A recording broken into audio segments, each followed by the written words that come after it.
From Storm Tracker 6, this is Forecast First, sponsored by Auto Owners Insurance. Simple human sense.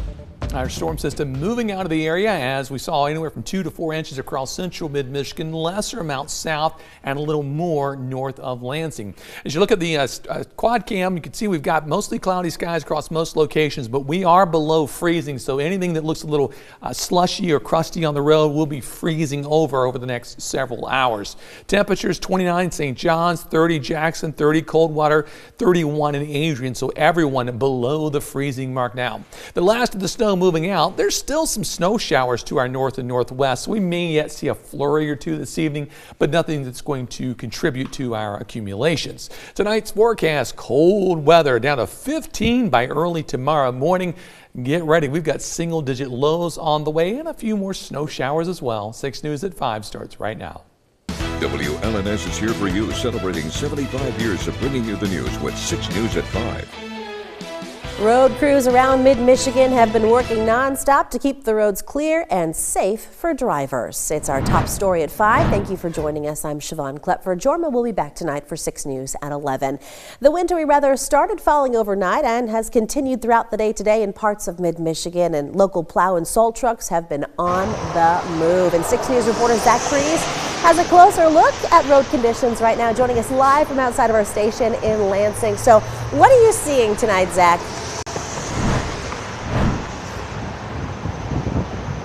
Thanks, Siobhan. Traffic seems to be moving along pretty well on the road here behind me. No cars right now, but they have been moving along well over the last couple minutes. There doesn't seem to be any snow or slush right now to be spoken of, but it's important to note that some of those smaller back roads might still be a little bit more sketchy.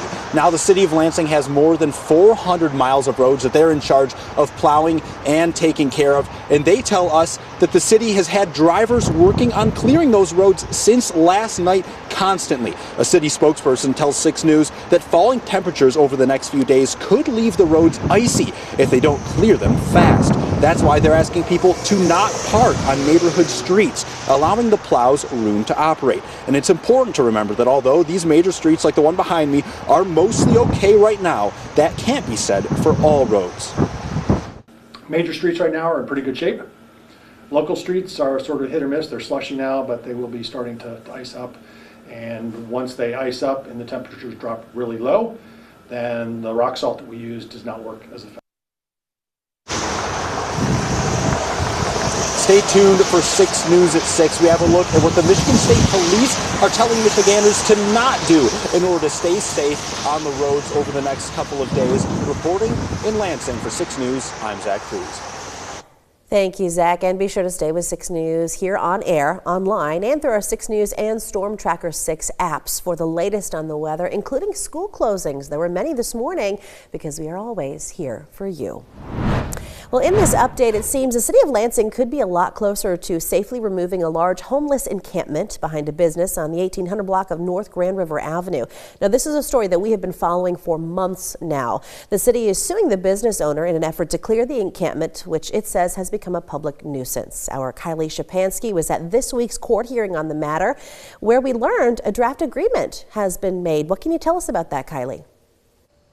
Siobhan, both sides are now working with a supposed agreement. It was drafted by the city, and the presiding judge says it resolves some of the outstanding issues. However, it won't be made public until this coming Monday, when the court is set to hear additional allegations regarding to who is responsible for the camp and who will pay for the clearing it out. Judge Aquilina says they also plan to reveal the agreement at next Wednesday's hearing, and it will address housing. Ariel Cushman is a former resident of the camp and a homeless advocate. She says she's frustrated with the closed-door meetings between the judge and the city attorney. I'm just kind of shocked at the lack of transparency with the latest developments, because they're saying there's an agreement, but they discuss that agreement outside of the public, basically. Now, Aquilina says she is confident after reading the draft agreement that lots of time and thought has been put into it and will address the needs of people at risk.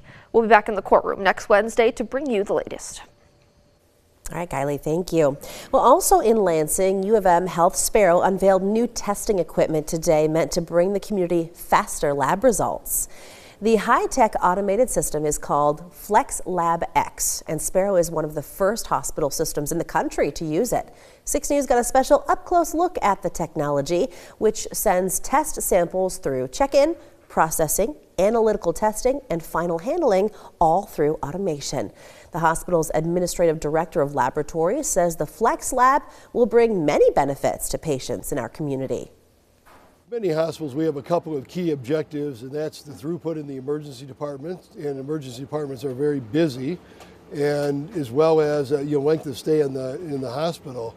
If we can get you home faster, that's better for patient care, and it also makes a bed that are desperately needed to take care of incoming patients. And we'll have a closer look at the lab with more details later tonight on 6 News at 11. With next year's midterm elections less than a year away, President Donald Trump has begun hitting the road to talk about a key issue on voters' minds: affordability.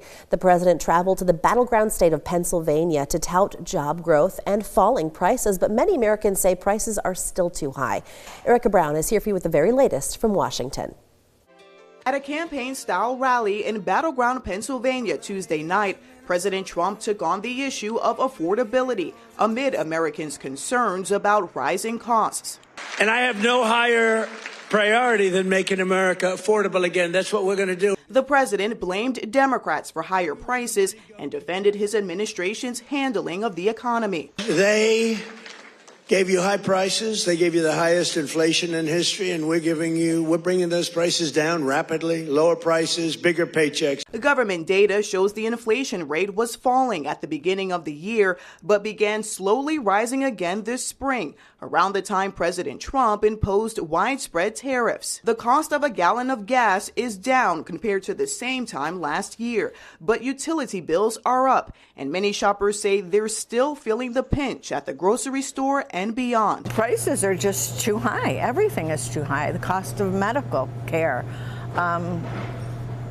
trying to buy, clothes for your kids or grandkids. While President Trump calls the issue of affordability a Democratic hoax, on Capitol Hill, the two parties are trading blame and positioning the issue to be front and center in next year's midterm elections. They know that the affordability crisis is at their doorstep. They know it is more difficult to live under the Trump economy. They broke the economy, and now they want to lecture to the American people about affordability. Next week, Vice President J.D. Vance is expected to speak in Pennsylvania to assure voters that the administration is working to bring costs down. Erica Brown, CBS News, Washington. From Storm Tracker 6, this is Weather First, sponsored by Auto Owners Insurance. Simple human sense. What an absolute mess out there last night and today with snowfall. Some of it a little on the heavy side last night, then some rain mixes in this morning, then back to snow before the system ends. What a fun event to deal with and drive on. Hopefully things will improve, though, continually as we head in the next 24 hours. We've got some pretty tranquil weather on the way. Our Holiday Lights winner today comes to us from Potterville. Mark, congratulations. You and a carload of your best friends or family are going to MIS to check out the Night Lights display, which is absolutely spectacular.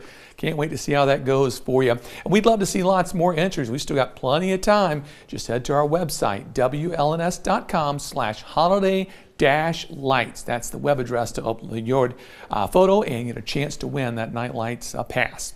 Our snow potential over the next 6 days, nothing too heavy here. It's all flurries and just a few snow showers. You got to head to the snow belt zones to pick up significant snow that will cause some problems. It does get kind of close to us, but mainly along the lake shore just to our west.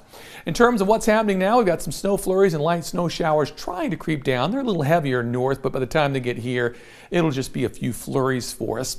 So we look at precision cast through tomorrow morning. Quiet weather at 7 o'clock. Still plenty of clouds around as we typically see this time of the year. Tomorrow afternoon, maybe we'll get some breaks during the day, but still mostly cloudy. Our storm track takes our next weather maker mainly to our south, so not going to be an issue for us on Friday morning. There is a weak system to our north, this area of low pressure with a little trough associated with it. May kick up a few snow showers or flurries for us by Friday afternoon and Friday evening, and then another chance for a few additional snow showers as we head into Saturday. Temperatures below freezing across the board with 29 degrees in St. John's, 30 in Owasso, 30 in Ann Arbor, 28 degrees at the airport in Hillsdale. Our live conditions in downtown St. John's at 29 degrees. Winds 4 miles per hour, so not all that high. They gusted close to 20 earlier today. There's the view in Grand Ledge. We've still got a couple flurries here and there, but most of the snow is done for this evening. Capitol Cam, you see some snow on the roads. Got to watch out for those secondary roads that still have some slush that's freezing over with temperatures below freezing. It won't take long. Winds at 15 miles per hour makes it feel like it's 18 degrees outside. Jackson Cam, mostly cloudy skies, temperature at 30, winds of 10, so it feels like it is 21, and a pretty impressive wind gust today up to 32 miles per hour. Final stop in Hillsdale, cloudy skies, our current temperature at 30 degrees, winds are calm, but they gusted earlier up to 21 miles per hour. For the remainder of tonight, 15 the overnight low, passing flurry, otherwise mostly cloudy skies. Then for tomorrow, similar. Can't rule out a flurry, but otherwise mostly cloudy. Cold, highs near 26 degrees.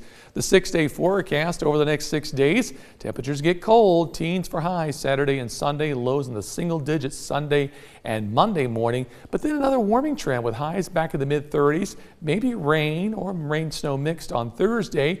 Friday, a few snow showers. And then we're back in the low to the mid-30s by the end of next weekend and the following week. I call that a warming trend. I wasn't sure if we were going to see above freezing temperatures until March, so nice to see. And a little bit of sunshine here and there. We're heading in the right direction a bit. Feels good. Thank you, David.